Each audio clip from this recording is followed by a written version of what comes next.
This is our Hidden Killers half year in review with True Crime Today.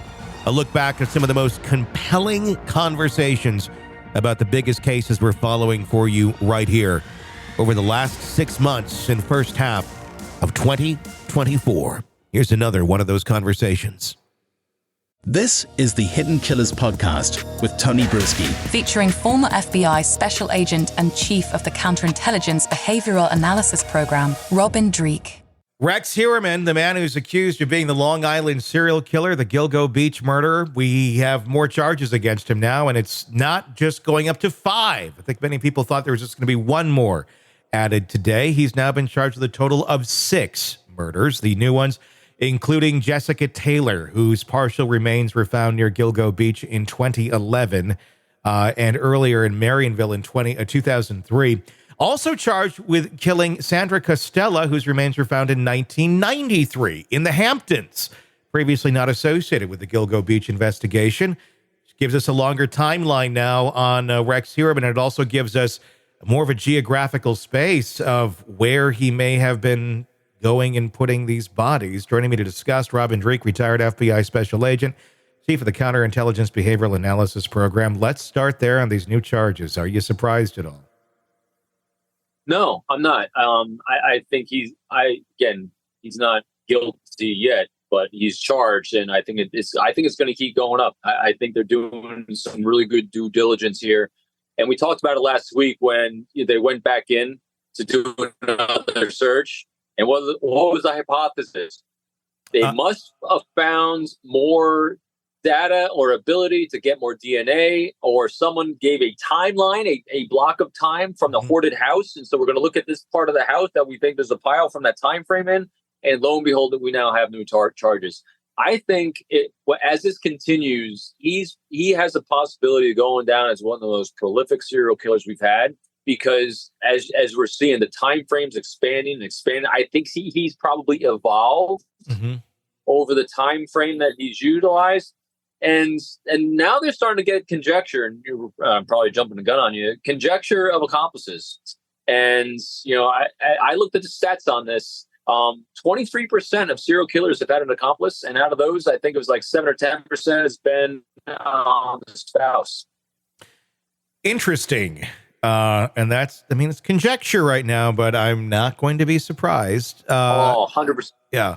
Another disturbing part to this, in the court filing, prosecutors said that they were able to use some new forensic methods to match hairs found on or near the vicinity of both of these victims. So we got more hair again, to DNA profiles that likely match Heuermann. And additionally, I think this is one of the more disturbing parts and probably the nail in the coffin to this, that it makes me wonder if we're ever going to see this at trial, or if it's going to be a pleading deal, because I don't know how you come back from this one.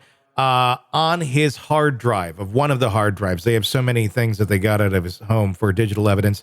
They say that he methodically created blueprints for the killings. An all caps document featured a series of checklists with tasks to complete before, during, and after the killings. This is kind of reminiscent of BTK, but on a computer, as well as practical lessons for next time.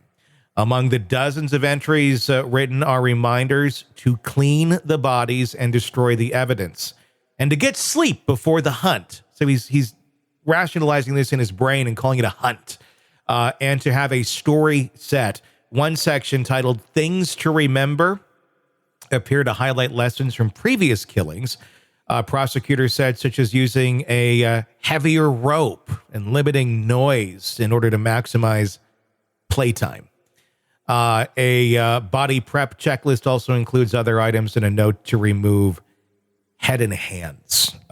Pretty disturbing stuff to have on your hard drive, and I don't know how you explain that one, unless it's like, it's another novel. I was making a book with Kouri Richins or somebody, it's just so, no kidding. So out there.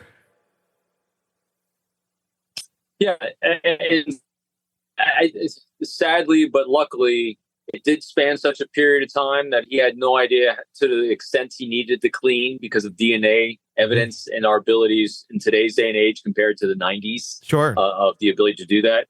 As well as, we see his architectural mind, talking about those behavior arcs in life, him having that structured order mind of an architect, he's literally creating the architectural blueprint, said it right there, for how to do all the things he was doing on his secret life of killing women.